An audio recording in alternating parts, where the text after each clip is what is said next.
Olá, sejam muito bem-vindos e bem-vindas a mais um episódio do Trend em TOTUS, que é a série que conecta as tendências de mercado com as soluções e com as plataformas da TOTUS.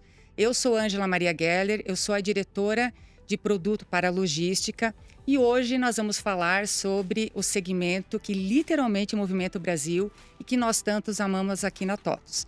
E para falar desse assunto, eu trouxe dois super especialistas, que são o Jackson Cell, que é o nosso gerente executivo para o produto de logística, e o Altamir Borba, que é o nosso produto marketing manager para a logística. E para começar, meninos, a gente vai entrar aqui, falar sobre vários assuntos de logística, mas eu queria antes ouvir de vocês qual é o contexto que nós estamos hoje vivendo dentro de logística. Jackson, quer começar? Quero sim. Primeiro, obrigado pelos meninos, né? Me sentimos garotões aqui, né? Acho que é importante a gente contextualizar o momento que a gente vive, mas para contextualizar o momento, a gente precisa fazer algumas comparações. Queria trazer aqui uma visão de como é que era a logística algum tempo atrás e trazer um pouco da visão das fases da logística que a Uhum. gente teve, né? Até para a gente entender por que a logística se tornou tão protagonista nos dias atuais. Se a gente pegar ali da década de 60 para trás, a primeira fase da logística, ali antes das guerras efetivamente, a logística praticamente não existia. Ela fazia movimentações manuais e era esse o contexto da logística, né? Quando você pega de 60 até 90, a gente começa a ter a segunda fase da logística. Junto começa a ter a introdução à informática, a gente começa a ter os primeiros sistemas para gestão de estoque, RPs, e algum controle, ainda que isolados e distribuídos, para transporte e armazenagem. Até esse momento, se a gente for olhar, não tinha nada de estratégico ali dentro, basicamente execução. De 90 para frente, e aí vai até 2010 mais ou menos, a gente começa a terceira fase da logística. Acontecia um fato no mundo como um todo que era a globalização. No Brasil, a gente abriu o mercado, se a gente for relembrar, e a gente começa a ter a chegada de empresas internacionais. Nesse momento, a gente começa a falar de supply chain. Esse Uhum. conceito de supply chain, a gente começa a mudar. Em vez de eu me preocupar apenas com a minha empresa e com o transporte, o armazenagem dentro da minha empresa, eu começo a me preocupar com buscar a mercadoria no meu fornecedor, fazer o transporte, armazenar e distribuir até o meu cliente final. Então, a gente vai assim durante praticamente os 30 anos que nós temos ali. Dali para frente, a gente começa em 2010 até 2018, 2020, né, Altamir?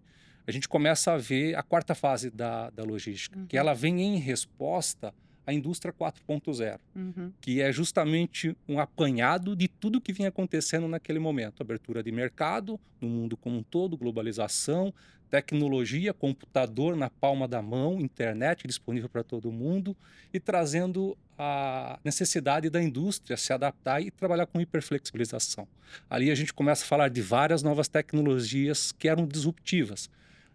IoT, sensores, drones, manufatura preditiva, Uhum. big data, inteligência artificial, que Gartner trazia que ela iria exponenciar efetivamente em 2028, mas pelo advento aí de 2022 que a gente teve do chat GPT, isso Acelerou. automaticamente acelerou.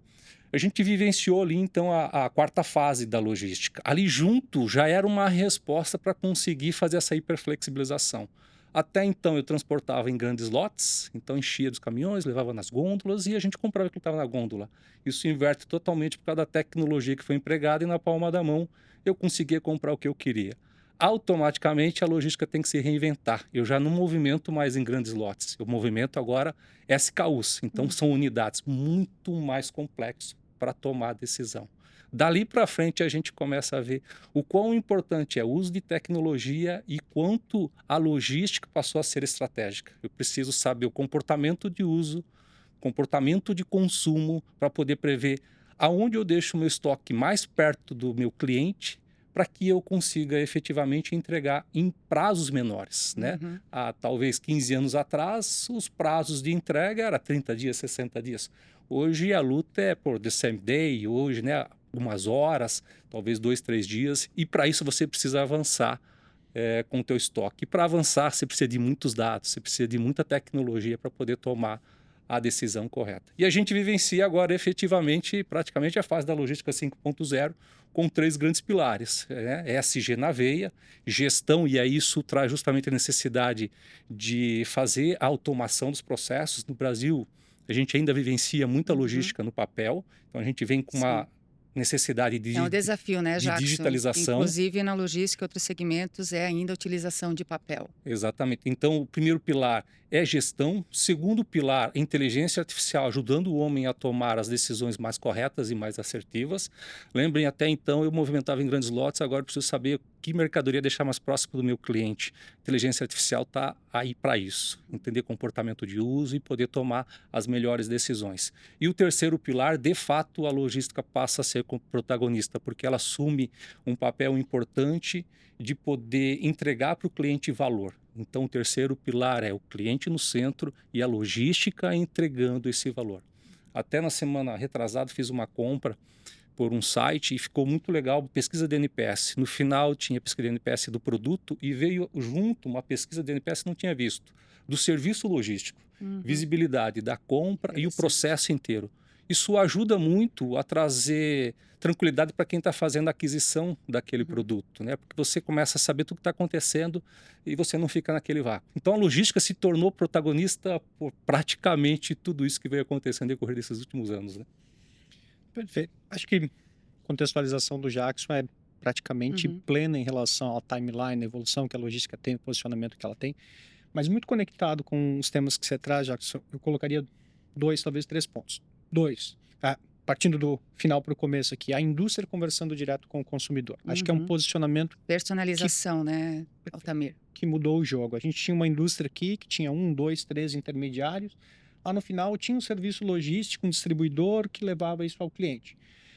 Quando o cliente de fato tinha essa comunicação com a indústria, havia um distanciamento, uma comunicação que o fato de a gente vir com o comércio eletrônico. O comércio eletrônico tem sua gênese lá nos anos 90, ele cresce um pouquinho no começo dos anos 2000, mas muito conectado, inclusive, com a partir de 2010, a gente vê um crescimento muito exponencial do comércio eletrônico.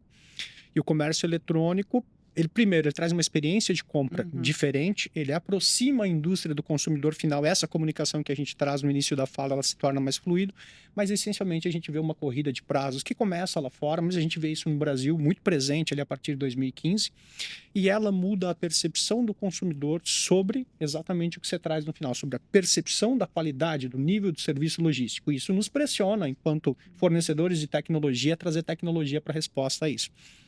Se a gente dá uma olhadinha para materializar as falas que você traz, Jackson, sobre escalar esse protagonismo, a gente tem hoje, de cada 10 compras, 7 o cliente se posiciona como não gostaria de manter o relacionamento com alguém que não forneceu um bom Uhum. serviço de logística. Então, 70% ou até 70% da experiência de consumo, em algum momento está relacionado com a experiência logística. Olha a importância que isso tem. Trazendo isso para dados um pouquinho mais detalhados, não ter um tracking de produto, eu ter uma compra de mercadoria e não poder acompanhar a entrega dela, é responsável por 25% dos detratores de uma compra. É um número muito importante. Terceiro, estima-se que até 25% do custo geral de uma organização de manufatura, por exemplo, está diretamente relacionado a processos logísticos. Por dois aspectos. Primeiro, o quanto a logística escalou. Segundo, por falta de infraestrutura no Brasil. A gente sabe como está a infraestrutura do país, a gente vê cada dia mais o serviço de transporte e de logística sendo onerado. Então a gente vê uma timeline brilhante sendo trazida por ti, Jackson, mas adicional a isso também tem essa coisa forte do quanto ela ganhou de peso em números e em mudança de expertise, de experiência do cliente final em relação ao serviço logístico. E a gente pensa isso muito no comércio eletrônico, pensa que isso se limita. Eu duvido que alguém compra hoje no Mercado Livre pela manhã e recebe à tarde, vai conseguir amanhã chegar na sua empresa e comprar um produto e esperar 45 dias passivamente para receber o produto. Mudou a Uhum. experiência enquanto consumidor, mudou em todos os aspectos, está mudando todos os negócios. É uma experiência do consumidor, é o foco do cliente, né? Esse é uma mudança em logística que é bem perceptível nesses últimos 3 anos. O foco é o cliente e a digitalização ela vem em paralelo com tudo que vocês colocaram, né? Então, a utilização de tecnologia, ela acaba sendo um meio para foco no cliente, né? Como que eu faço para encantar o cliente, para ter um custo menor, para eu poder ter um prazo menor, né? Para eu entregar cada vez mais rápido, que esse é o momento que nós vivemos hoje, né? Do consumidor, é o consumidor que dita as regras para os segmentos, né? E a gente faz todo o processo, as soluções voltadas em cima disso. É só pegando o gancho do que o Altamira e você acabaram colocando, né? Nosso custo logístico hoje na casa de 18,4, 18,5, né? E a gente atribui muito a essa crescente do custo logístico a problemas de infraestrutura, de uma forma geral, no Brasil. E, de fato, eles De têm. fato, tem. A gente trabalha basicamente com modal rodoviário, 60 e pouco, 65% mais ou menos é rodoviário. Mas se a gente olhar também, há ainda pouco uso de tecnologia, né? Uhum. A TOTS fez uma pesquisa, o IPT, Índice de Produtividade e Aplicação de Logística, de Tecnologia Aplicada à Logística, e a gente viu que, em média, de 0 a 1 indicador, nós utilizamos 0,38% do potencial de tecnologia aplicada à logística. Uhum. Então, ainda existe muita decisão sendo tomada de forma empírica. É o seu João, o seu Pedro, que estão lá há 20, 30 anos, que Que movimentavam os grandes conhecem. lotes, que continuam trabalhando. E a logística mudou totalmente, né? Com a necessidade de last mile, muito mais complexidade, né? Será que eu posso entrar com o caminhão naquela rua? Não posso. Nós temos a questão da jornada do motorista, então tem toda uma legislação por trás e a tecnologia é o único meio para trazer uma resposta mais eficiência e trazer um custo logístico mais competitivo para nós. Excelente colocação, Jacques. Eu ia adicionar ela. A pesquisa que a gente faz em cima de tecnologias elementares. A gente não está falando de nada disruptivo. O uso de um WMS, de um TMS, de um sistema de tracking. Mas se a gente olhar o uso de tecnologia disruptiva, IA, como a gente traz propostas, será a pauta do que a gente conversa aqui no dia de hoje, automatizações de forma geral, de sistemas de armazenagem, mesmo de transportes, existe uma iniciativa de pesquisa que mostra que menos de 10% das organizações em todo o mundo, o Brasil está aquém desse número ainda, não de fato usam isso em produção ainda. Então a gente tem um mar azul para trabalhar como tecnologia. Acho que até o título do podcast é trazer essa tendência, essa necessidade de consumo com o que a gente vai fornecer de digitalização, né? Uhum. Bem pontuado por vocês, a contextualização de logística. Então, a gente tem, hoje, logística, ela tem o foco no cliente. É um ponto que a gente viu como mudou isso nos últimos 3 anos. Em paralelo, todos os desafios que vocês colocaram. E aí eu queria trazer agora para a gente falar, porque nós entendemos isso aqui como TOTVS. Então, como produto, a gente analisou como que a gente ia conseguir fornecer solução para os nossos clientes e para o mercado que conseguisse atender e resolver esses desafios de logística, que é com tecnologia. Então, nós desenvolvemos uma plataforma que nós chamamos de Suite Logística, onde ela contém 16 soluções que cada uma delas atende um pouco dos desafios que o Altamira e o Jackson trouxeram aqui para nós. Então, eu queria agora mudar para a pergunta aqui para vocês e trazerem, Jackson, você que é responsável pelo produto, o que nós montamos e olhando esses desafios de logística e qual o investimento, né, que a gente fez? Justamente, Ângela, olhando esse cenário que a gente tinha desafiador da logística, a gente olhou para dentro, avaliamos o que nós tínhamos de logística e o que seria a logística do futuro, né? E para nós, claramente, em 2017, quando a gente começa a fazer essa avaliação do cenário como um todo, logística nos próximos 15, 20 anos no máximo será totalmente autônoma. E diante disso nós precisávamos tomar uma decisão, porque construir uma plataforma não se dá do dia para a noite. Ela é um trabalho complexo, um trabalho demorado, e aí então em 2017 nós tomamos uma decisão, precisamos construir de fato uma nova plataforma, uma plataforma que entregue todos os desafios que acontecerão nos próximos 15, 20 anos, e isso vai acontecer a partir de 2027, 2028, todas aquelas tecnologias que a gente havia mencionado, IoT, sensores, drones, inteligência artificial, plataformas digitais, né? Isso tudo surgiria muito rapidamente, e a gente vem vendo esse movimento acontecer.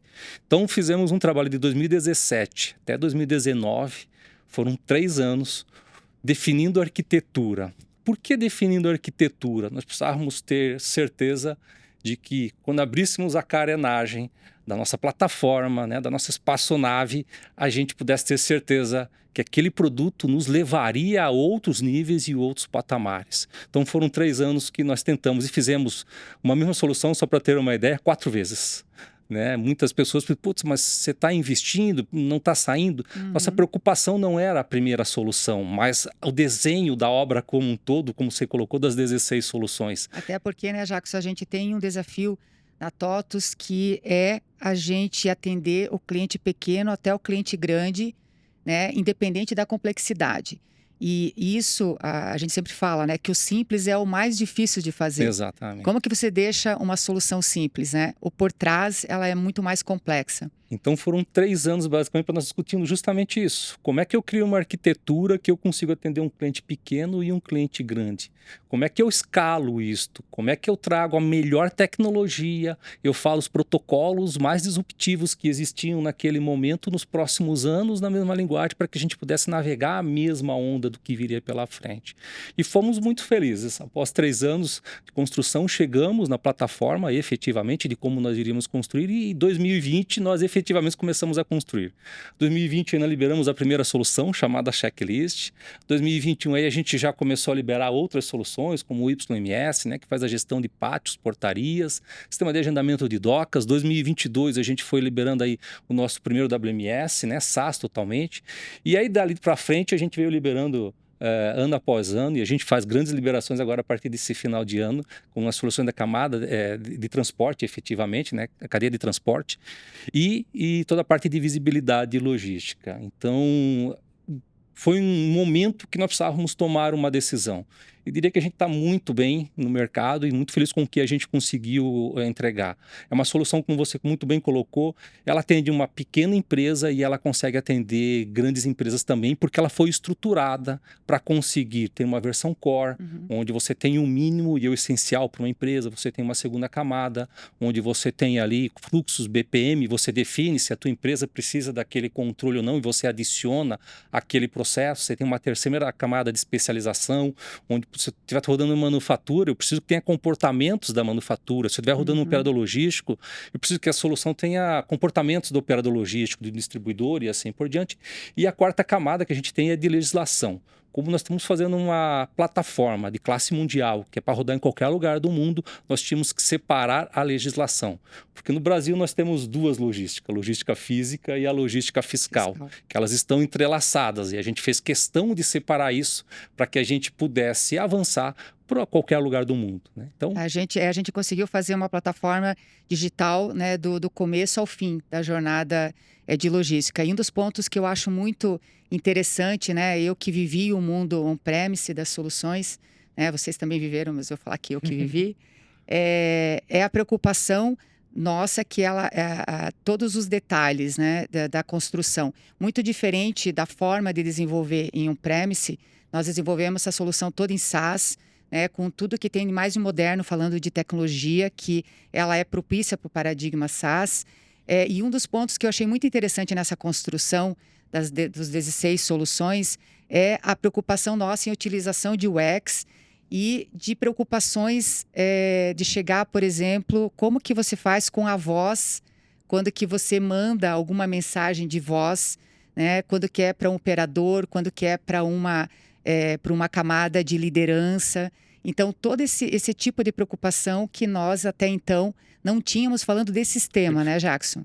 Então, eu achei isso uma coisa bem diferente e interessante do que a gente estava acostumado. A gente utilizou muito a pesquisa para falar com tom de voz, né? Então, assim, se eu estiver falando com um cara de operação, a forma de você se comunicar, né? A língua que você utiliza é uma língua mais direta. Quando você está falando com outras camadas e outros níveis da estrutura, você tem que ter um linguajar diferente, né? Até para se adequar. E a plataforma foi toda pensada para conseguir entregar isso, né? Uma grande preocupação era justamente a parte de design na aplicação, né? Utilizar o design no processo construtivo como um todo, né? Para facilitar. E assim, eu acho que é um ponto super importante de ser trazido como adicional. Você vê diversas iniciativas de construção de plataformas pensando em digitalização logística. A última apuração que eu vi, se não me foge de memória, 1.200 logtechs no país tentando desenvolver soluções para logística. Bacana. Agora você pega uma empresa de capital aberto, a maior empresa de tecnologia da América Latina, que atende a pequenos e médios, mas atende a clientes de porte muito grande. Aliás, nosso primeiro contrato de WMS foi com uma empresa de capital aberto, para trazer a grandeza daquilo que a gente trabalha. Entendemos muito bem o pequeno e o médio, mas tem clientes de grande porte. O tamanho do desafio que a gente traça, saindo de uma cultura on-premise, vindo para uma cultura SaaS, trazendo esse desafio de deixar os produtos com usabilidade maior, mas lembrando que nós somos um país que todo ano frequenta o ranking dos 5 que mais recebem ataques virtuais no mundo. tamanho do desafio que você tem de construir um framework que traga usabilidade, que traga tudo que a gente quer de conceito de tecnologia para SaaS, mas atendendo clientes desse nível, com esses valores girando dentro de uma plataforma. Era um desafio absurdo. E eu viajava, Jackson, quando você falava, tentando lembrar um pouquinho, porque a Angela chamou a gente de meninos, mas vem boas lembranças, a gente não é tão jovem assim. Você vê iniciativas muito fortes de criação, de digitalização para colaboração e digitalização de logística muito forte a partir de 19, 20, 21 em grandes empresas, às vezes inclusive em colaboração. A gente vê aí, por exemplo, algumas empresas aí de capital aberto no Brasil de grande nome se juntando para construir essas plataformas. A partir de 2020 a gente olha para TOTS.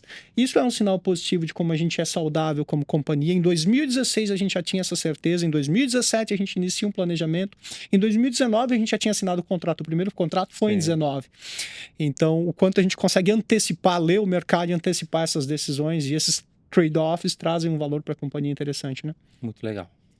E o ponto da construção, né, da plataforma, na parte de produto, desenvolvimento, a gente trouxe muita tecnologia avançada, né? Quebramos paradigmas para ir para SaaS, porque, como bem você colocou, Tamir, inclusive para cliente, a gente precisa também aculturá-lo nessa nova fase, porque ela tem diferença sim.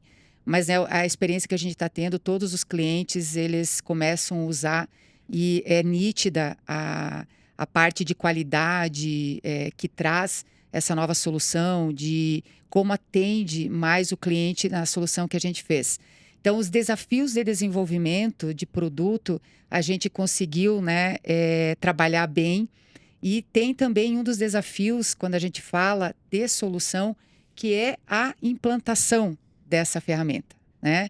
Porque toda solução, ela tem o grande desafio de como que você faz a entrega lá. Grandes soluções, elas não são implantadas, às vezes, no cliente porque teve falha na implantação. O projeto de implantação acaba sendo muito moroso, muito tempo, muito recurso da empresa que está implantando, recurso do cliente, porque ele tem que também disponibilizar, além do dia a dia dele, tem que disponibilizar mais pessoas para fazer o treinamento e depois implantar o projeto. E eu queria que vocês falassem, no olhar de vocês, o que isso mudou na hora que a gente está pensando na entrega da suíte logística. Começa eu também. Acho que vai o Tamir, que está direto com os clientes, né? Exemplo prático, acho, Angela. O dia a dia fala mais alto sempre. O dia a dia com o cliente sempre vai falar mais alto. Pelo menos para nós aqui em Ponto Cultura, a gente tem essa cultura de ouvir o cliente muito próximo, né? A gente pegava, e o Jackson conhece muito bem essa realidade. Os jovens aqui, há 20 anos atrás, pegavam um coletor de dados.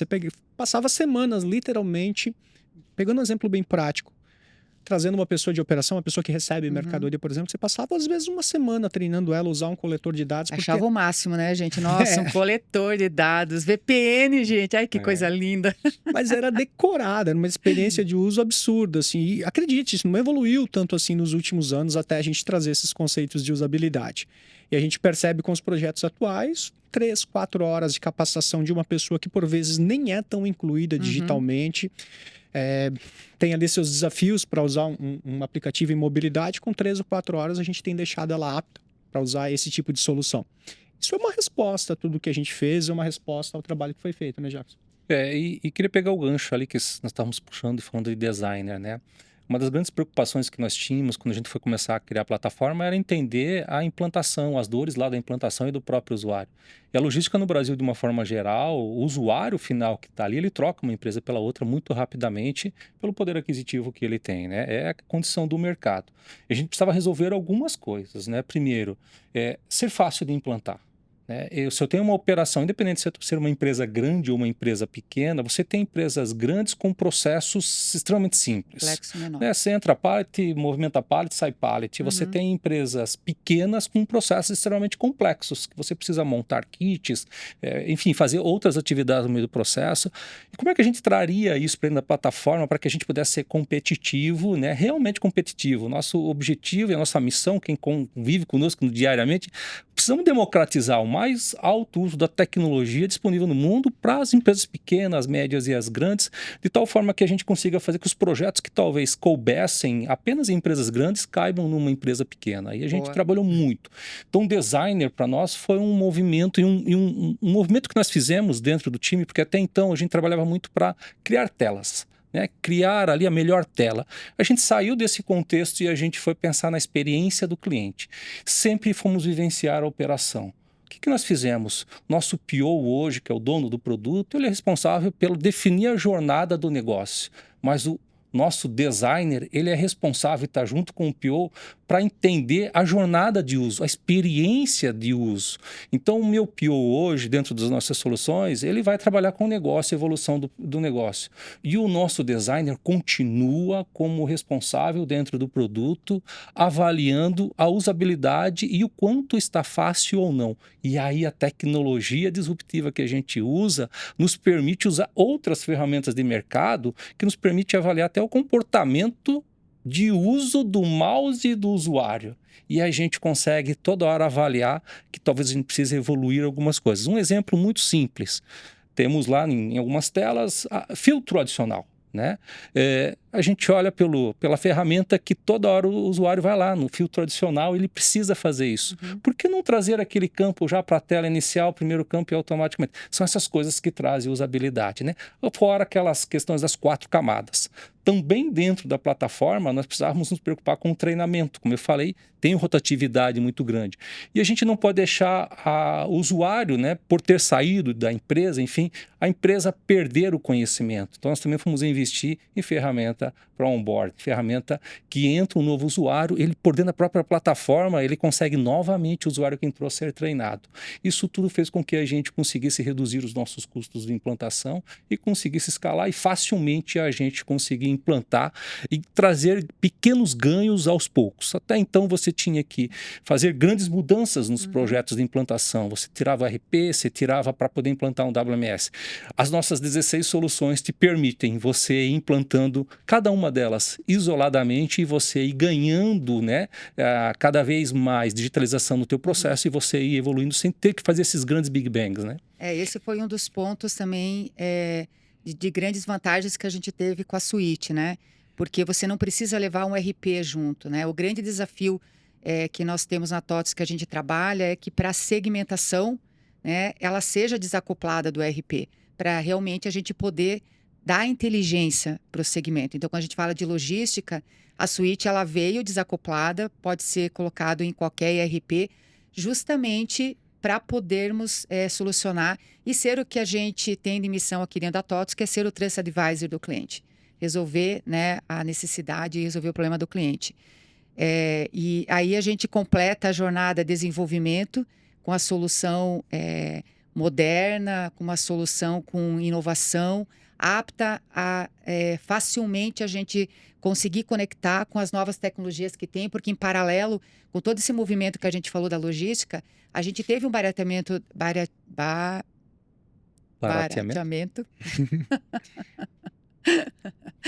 É isso aí, das tecnologias. E isso nos permite a gente fazer a integração mais fácil com drone, com robôs e assim por diante. Então, casa, né, com toda a estratégia. A parte da entrega, onde a gente consegue deixar mais rápido, com todo esse onboarding que a gente fez, né, Jackson, inclusive pegando no IPT, um dos grandes pontos, não só de logística, como de manufatura e outros segmentos, é o item treinamento. Porque o usuário sai da empresa, entra o usuário novo. Como que você tem... Dificilmente as empresas têm um processo de treinamento de usuários em cima da solução. Então, esse também foi um grande ganho, porque dentro da plataforma, o usuário consegue fazer um board, tem vídeos de forma muito fácil. A jornada, né, Jackson e Altamir, ele vai se treinando para montar a operação. E aí eu queria trazer aqui agora para a gente conversar, que eu acho que é um ponto muito importante de evolução que a gente tem com toda essa plataforma, que é a questão da arquitetura de dados. Ou seja, né, a gente consegue trabalhar agora com dados, nós temos dados importantíssimos quando a gente fala da logística e a gente consegue hoje usar a inteligência artificial, né? Nós temos na solução a inteligência artificial generativa, né? E eu queria falar um pouquinho sobre isso agora, sobre essa estrutura de dados, que eu acho também que vai ser uma nova internet, né? Quando a gente fala agora olhando, eu falo que eu tive a honra de trabalhar num período que não existia internet nem celular, né? A gente achava o máximo fazer integração, não, a gente se conectar com a máquina do cliente por VPN, né? Nossa, achava o máximo, via as letrinhas lá sendo desenhadas. Depois a gente teve a internet, nós tivemos, né, os smartphones, e agora a gente tem a inteligência artificial. É uma nova tendência e uma quebra dentro do mundo de tecnologia, né? Então, Jackson, fala um pouquinho para nós da arquitetura de dados. Esse é um outro capítulo à parte que eu acho que enche a gente de orgulho, né, pelo trabalho que foi feito. Eu vou falar porque implantei durante 22 anos e a gente continua, né, Altamir, dentro de cliente até hoje, nunca saímos, né? Eu vivo em clientes, semana passada mesmo estava em 2 clientes e a gente entendendo as operações, discutindo o negócio, acho que isso nos traz e nos fortalece muito a visão do cliente e faz a gente Com não certeza. perder a temperatura do quanto é complexo o negócio lá na ponta, né? E dados era uma coisa que a gente precisava resolver. Sempre que implantávamos sistemas, e eu lembro lá atrás, né, você falou lá dos on-premise, né, Ângela? Vivenciei 10, 15% do custo dos projetos se davam lá no final para tratar dados. Eram relatórios, fechamentos que precisavam. Isso a gente precisava resolver definitivamente dentro da plataforma. Então a gente montou uma arquitetura, um data lake house, onde a gente consegue trazer a informação do transacional. Então, cada uma das nossas soluções, a gente tem todo o ambiente de dados, né, daquela transação. Eu trago isso em real time para um ambiente de dados apropriado, com infraestrutura apropriada para massiva volume de dados, e em cima desse ambiente de dados eu faço o enriquecimento desse dado. Permito trabalhar com dados estruturados e dados não estruturados, né? Em cima desses dados eu crio todos os nossos insights. Então, provavelmente aquilo que uma empresa teria que pagar para um consultor ir lá fazer um diagnóstico de uso, nós entregamos isso para o cliente dentro das nossas soluções, num ambiente de dados apropriado, para que a gente não afete a extração de dados da movimentação. E para mais do que isso, a gente possa colocar a inteligência artificial, como você muito bem colocou. Hoje, o nosso DTA, que é o nosso Digital Trust Advisor, a gente consegue contextualizar a informação que a gente está trazendo. Porque o primeiro desafio que se tinha, pelo menos no momento que a gente vive, é coletar esses dados, tratar o dado, mostrar o dado. Fizemos isto. Mas a gente também vai ter dificuldade na leitura do dado. E a gente precisava trazer a inteligência artificial para ajudar a contextualizar o dado. Então, a gente tem hoje capacidade de mostrar o dado e fazer com que o usuário possa conversar com a inteligência artificial efetivamente e ele possa orientar. Como é que está a minha operação? A inteligência artificial vai responder. Eu tenho problemas na minha operação? A inteligência artificial vai responder. O que eu posso fazer para melhorar a minha operação? Ele vai sugerir, olha, tua transportadora, tua operação, teu operador, tua área de picking não está apropriada, e ele vai te direcionando para que você possa, lá na operação, você começar a evoluir a tua logística, né? Então, é um tema que nós investimos um bom tempo, porque a gente precisava efetivamente endereçar essa questão de dados. E endereçamos muito bem com o que há aí. Gosto de falar do termo estado da arte. Acho que estamos muito próximos disso, né? Fica bem intuitivo dentro da tua fala, Jackson, mas acho que vale materializar, trazer o tamanho da autonomia que a gente ganha com isso. Eu vou continuar nos ganchinhos da Ângela aqui para mostrar que a gente não é tão jovem, a gente vê todo esse crescimento e vê no final. Cara, o final de todo o projeto era a gente fazendo relatório, consulta, o tempo inteiro para tentar trazer gestão. E nunca tinha relatório suficiente e nem indicador suficiente. Você fazia o relatório, 2, 3 semanas de desenvolvimento do relatório, entregava, tinha um turnover lá na empresa, o relatório já não servia mais porque era uma visão muito individualizada. Ótimo gancho, Ângela. Exatamente pela questão de autonomia que a gente traz na suíte, que eu não dependo da TOTVS e eu não dependo da TI do próprio cliente que contratou. O usuário final tem autonomia para montar a sua visão, a sua consulta, o seu relatório, o seu painel com KPIs. Dá autonomia do ponto de vista individual, do ponto de vista de organização, e permite que ele tome essas decisões de forma muito mais rápida comparativa à sua cultura de negócio. Eu desconheço 2 empresas iguais, não dá para montar um KPI que sirva para todas as áreas de negócio. Tem a cultura da minha organização. Então traz um quê de autonomia bem interessante para os negócios. E pensando em, é uma tecnologia que a gente sabe que ela é habilitadora, contudo a gente não consegue, ela é imensurável em relação ao tamanho de potencial. E quanto mais eu uso, mais eu treino o dado, mais imensurável fica a capacidade dela gerar valor para o negócio. E a gente tem visto umas coisas muito interessantes através do uso do DTA na suíte logística, né? Resultados práticos. E estamos trabalhando agora para o DTA se tornar, quando a gente olha para a logística 5.0, realmente o teu copiloto, né? E ele te direcionar no dia a dia do que você precisa fazer na tua operação. E ele ir te direcionar na operação de uma forma geral. A cada momento, tira um diagnóstico, verifica se tem alguma anomalia e essa anomalia ele faz um direcionamento de atividades que devem ser realizadas para superar a anomalia que está surgindo, né? Então, em dados nós confiamos. Estamos... Em dados we trust. A parte do dados é um ponto bem interessante também, que pega, de novo, a questão de maturidade nas empresas, né? Hoje, o assunto IA, ela é muito discutido. As empresas, elas estão ainda entendendo qual é o direcionamento, o que elas precisam fazer. Então, a gente vê logística, ainda as empresas tentando encontrar um caminho que se encaixe IA para dentro da empresa. E aí a gente tem um desafio olhando as empresas, que é a questão da digitalização. Porque para a gente ter IA, a gente precisa ter os dados. Você precisa ter um repositório de dados, né? Então, as empresas, conforme o grau de maturidade de digitalização, ela vai estar menos propícia a você poder realmente ter uma solução de inteligência artificial. É um ponto que a gente resolve com a suíte logística, porque você tem a jornada de ponta a ponta dentro da nuvem, e a gente criou, né, um data lake onde que a gente tem o dado todo tratado. Então, eu vejo ainda a gente andando no mercado de logística com a IA. O desafio é que as empresas elas realmente utilizem e elas entendem, porque a gente quer trabalhar no preditivo.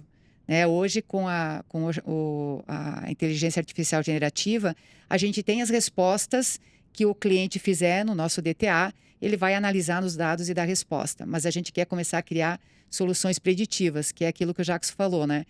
Eu estou com um problema no pique, em determinado problema, eu quero saber o que eu faço para resolver. A IA ela vai ter uma análise e vai te dar uma sugestão do que fazer, né? Hoje nós temos plena capacidade de entender o comportamento de uso, né, pelos dados que a gente tem da próxima semana, ou olhando o histórico, trazer previsibilidade para isso e ir fazendo ajustes da operação. Será que o meu item que está lá como classificado como ABC, o A realmente é A nos próximos meses?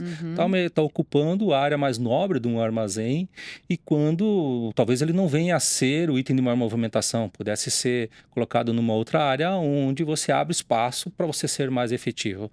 A IA vem para nos ajudar e automatizar muitas coisas. Nós temos um outro exemplo, dentro da nossa solução de coleta e entrega, por exemplo, nós temos um processo que é a verificação da assinatura do comprovante de entrega, se ele é válido, se ele não é válido. É um processo manual. Colocamos a IA avalia a foto, a imagem, extrai a informação, nós ensinamos ela de onde extrair, que dado que ela tem que validar, e ela faz esse processo automaticamente. Substituímos o que um humano fica fazendo repetitivamente. Nós temos empresas que emitem 10 conhecimentos mês, nós temos empresas que emitem 5 milhões de conhecimento mês, né? E a gente traz isso para um processo automático. Isso traz digitalização na veia, redução de custo, eficiência operacional, e é o que as nossas empresas precisam. Esse é o tipo da inovação que realmente traz resultado. O exemplo que você deu, Jacques, aí da nossa solução que lê a nota fiscal.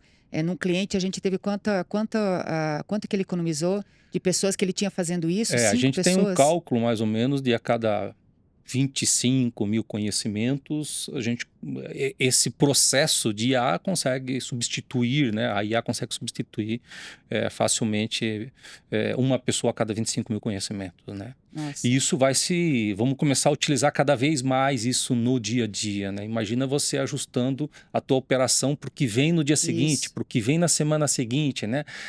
E ela te direcionando isso em tempo real de tudo que está acontecendo. Você consegue fazer ganhos gigantescos na tua operação. Estratégico total.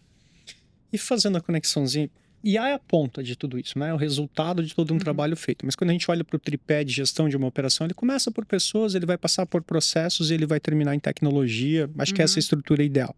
E a gente falou dos 3 temas aqui. A gente falou de como a gente tem facilitado através da suíte logística a capacitar as pessoas com uma facilidade de capacitação, de implementação muito mais rápido do que foi no passado. A gente falou bastante de processos na tua fala, Jackson. Quando a gente fala de UX, a gente de fato desenha a jornada de negócio do cliente e dos vários segmentos. A gente fala de logística, de manufatura, de distribuidores, no mesmo produto. E aí, vamos isolar TOTS agora, vamos olhar para o mercado, um WMS, por exemplo. A gente viu uma série de presenças de WMS distintos nos países, no Brasil, de vários players distintos, cada um meio aculturado. Um era para o distribuidor, um para a manufatura, um para a logística. E a gente tem a ousadia de fazer uma solução que tenta atender todos os segmentos numa única visão. Parecia muito desafiadora. Hoje, com esse trabalho de UX, ela é realidade.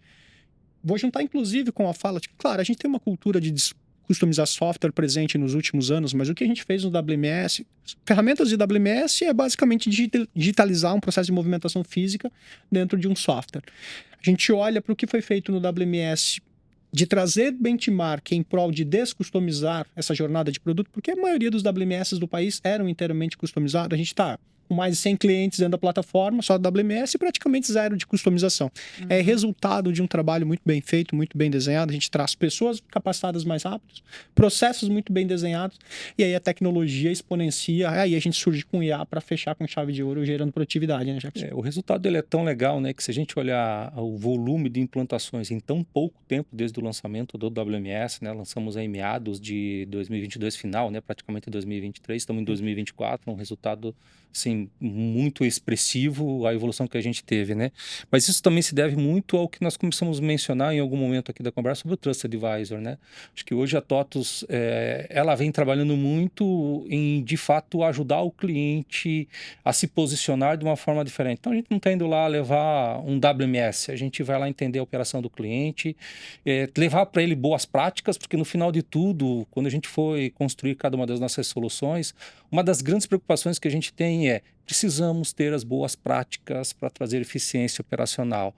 E o cliente, a gente ouve o cliente e vai encaixando a operação do cliente dentro do produto, para que ele não tenha necessidade de customização. Haja vista que também investimos muito em ter realmente, de fato, as boas práticas. Então, sempre que a gente está implantando no cliente, é um processo construtivo, de a gente revisitar processos com clientes, se preocupar com as pessoas, como você bem lembrou, com o usuário final, que a gente tem que entender que, de certa forma, precisa ser treinado, capacitado, retreinado, porque se perde, porque um dos problemas que se tem perde as pessoas, perde o conhecimento, deixa de se usar o software, deixa da empresa, o nosso cliente ser relevante, ele deixa de ter aquele ganho operacional, isso tudo a gente resolveu.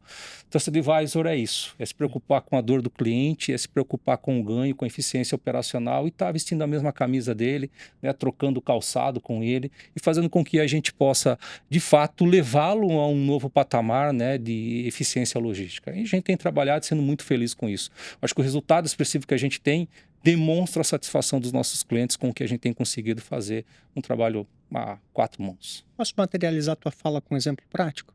A gente teve um caso, faz 2 ou 3 semanas, implantação de WMS de novo, que acho que é um produto que tem super rodado dentro da suíte logística. A gente faz a pergunta para o cliente, por que você está separando o material desse jeito? Ele mostra lá toda a operação e no final a gente faz essa pergunta para ele, por que você está separando assim? Ah, porque assim eu sou mais produtivo. Produtivo em que aspecto? De tempo, assim é mais rápido para nós. Consultor com 20 anos de casa nossa, isso é bem importante, consultores rodados que viveram várias operações, provocou ele. Então tá, vamos habilitar esse recurso aqui na suíte e a gente cronometra com e sem.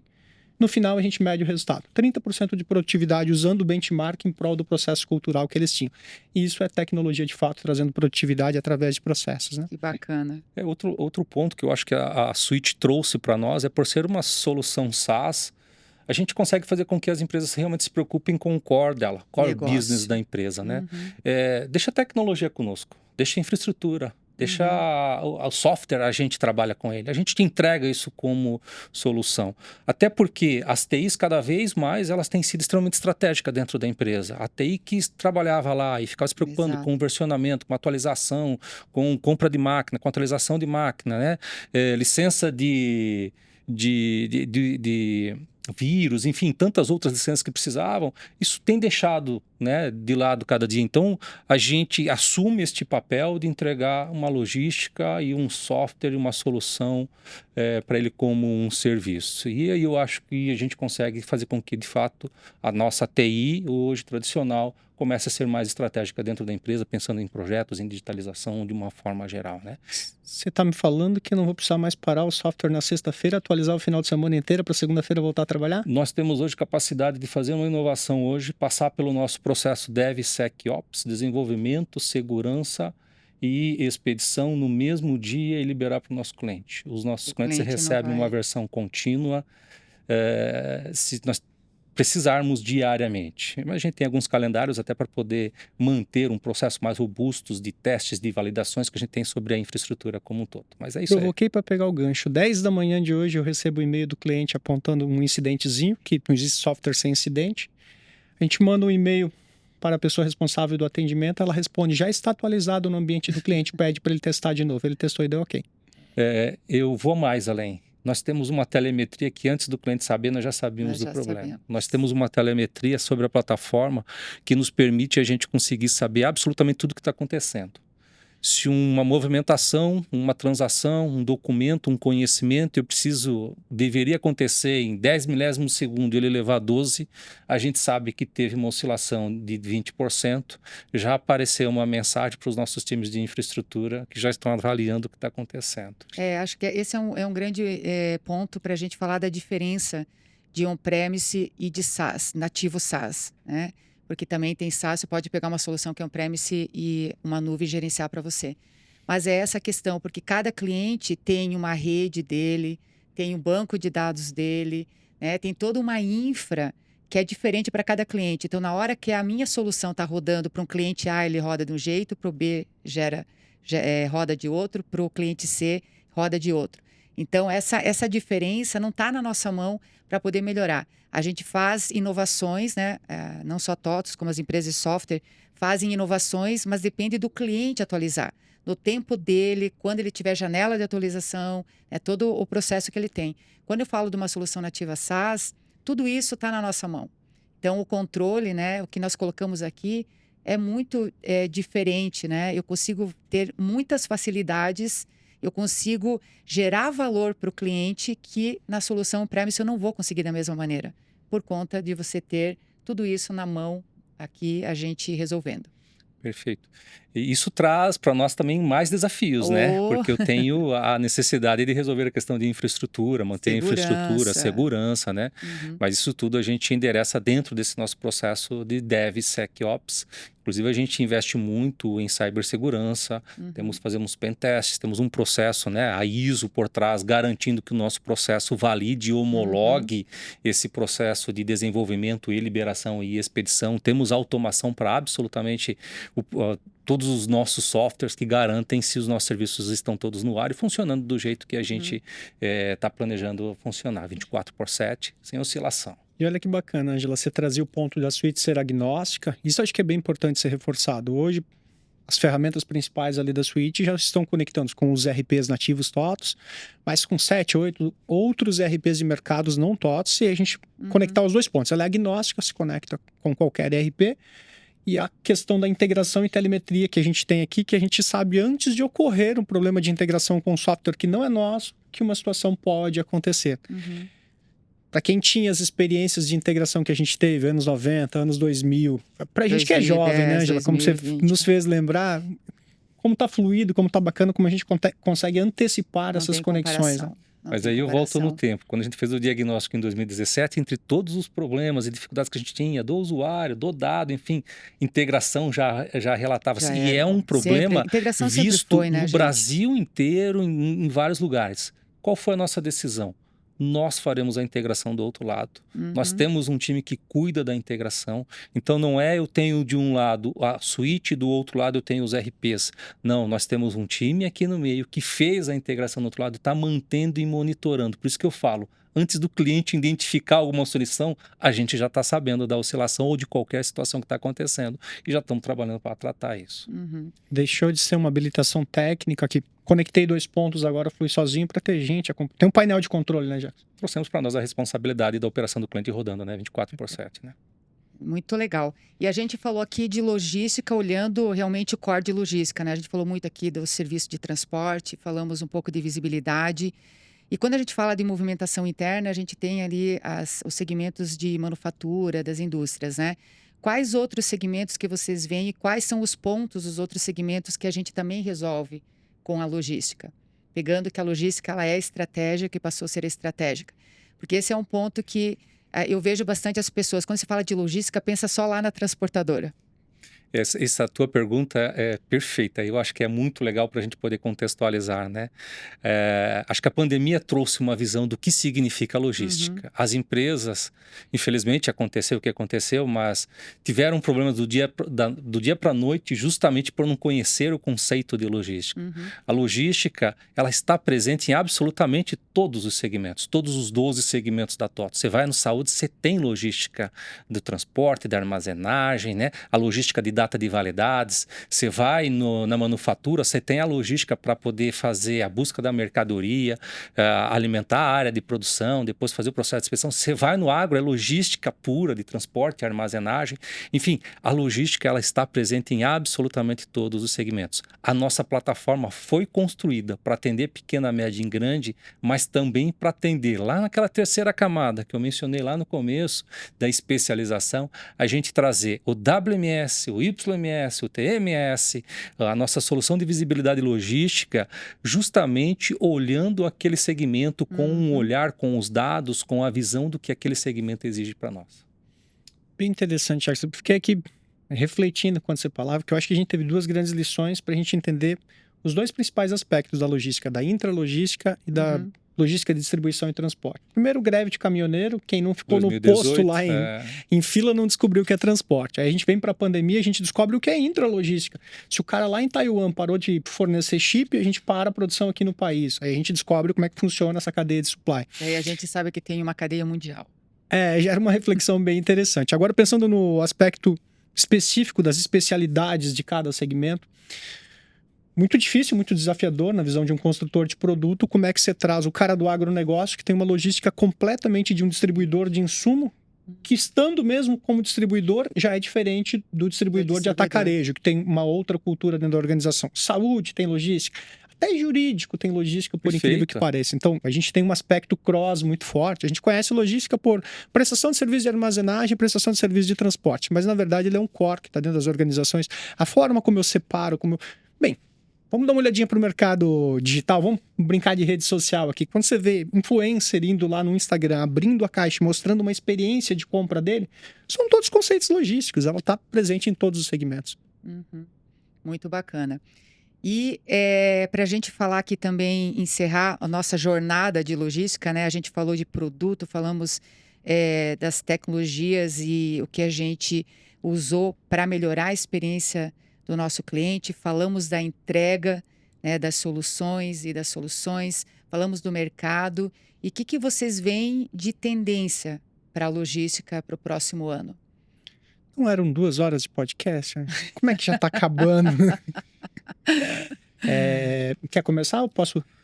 Eu acho que aquilo que era logística, que eram tecnologias disruptivas lá em 2012, né, que aconteceu naquele advento da indústria 4.0, a gente está falando da IoT, drones, sensores, né, realidade aumentada, realidade virtual, virtualização, enfim, isso começa a se tornar real.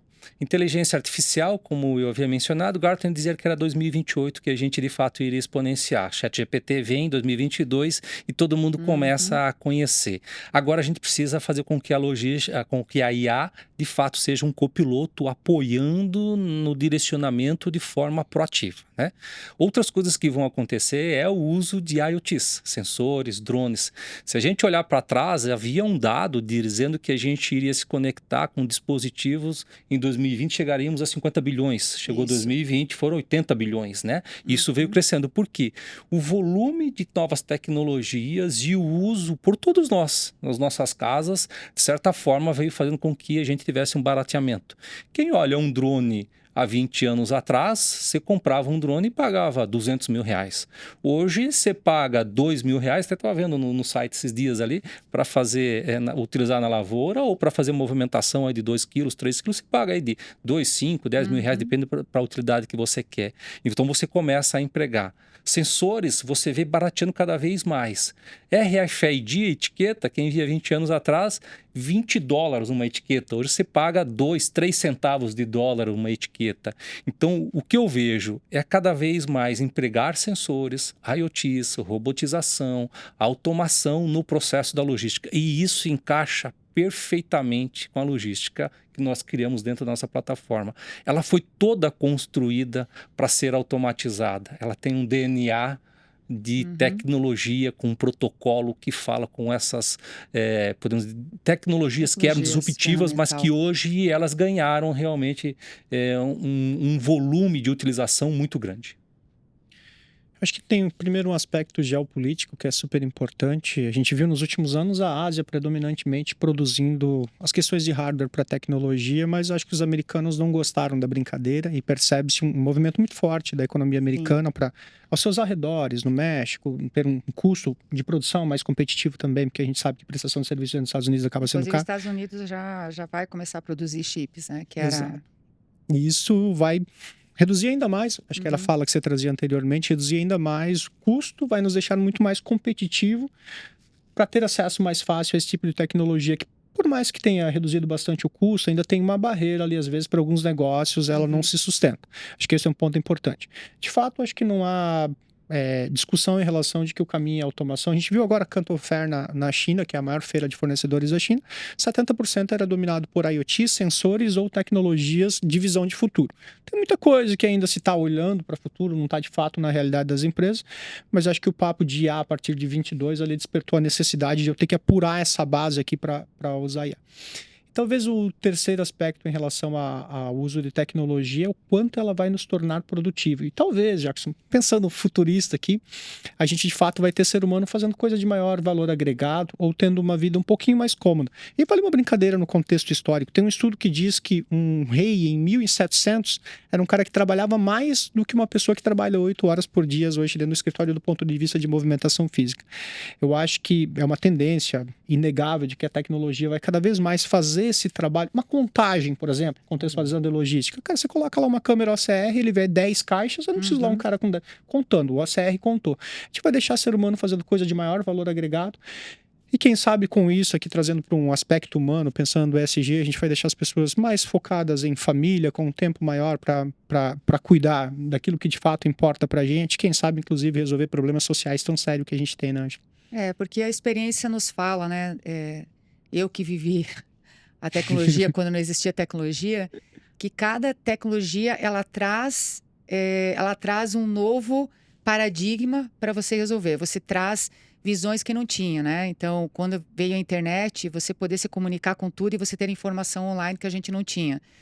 Quando que veio o smartphone, olha o que o smartphone virou. Quem não conheceu antes da era de smartphone e depois, o que trouxe? Olha os negócios que foram criados, né? Quantas empresas de tecnologia foram criadas para colocar dentro do smartphone. Eu me lembro que o primeiro Apple que eu comprei, né? Eu tinha lá os ícones, né? Eu falei, nossa, o que é isso aqui, né? Aí, quando eu comecei a entender, eu falei, gente, pode qualquer um fazer um joguinho aqui, colocar, e o mundo inteiro vai tá jogando e vai estar pagando lá um pouquinho que seja. Então, olha os negócios que foram criados, olha quantas ferramentas foram criadas depois de cada inovação que se tem.